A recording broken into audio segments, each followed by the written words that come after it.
در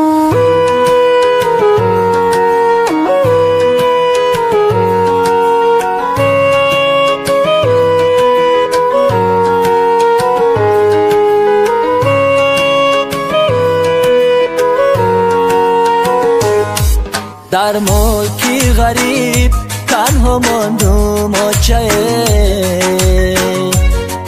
افکار و نالان خار گشتم آچه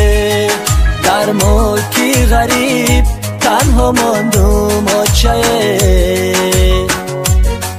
افکار و نالان خار گشتم آچه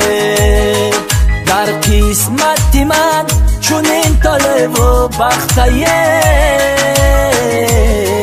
اوچه جان دایم ده که روزم سخته اوچه جان دایم ده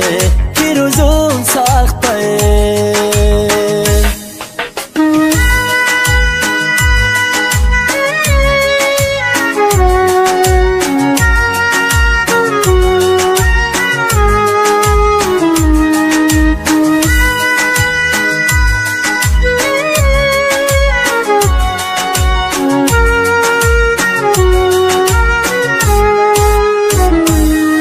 ای دوست ای هموطن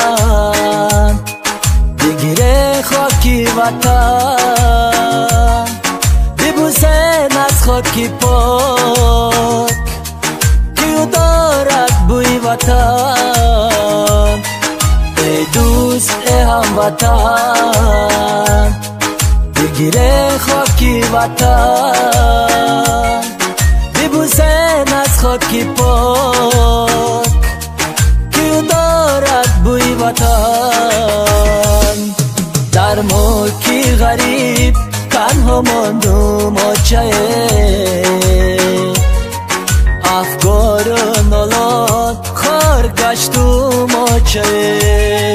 در ملکی غریب تنها ماندم آچه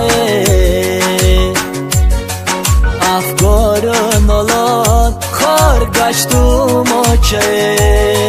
در قسمتی من چون این طالب و بختیه اوچه جان دایم ده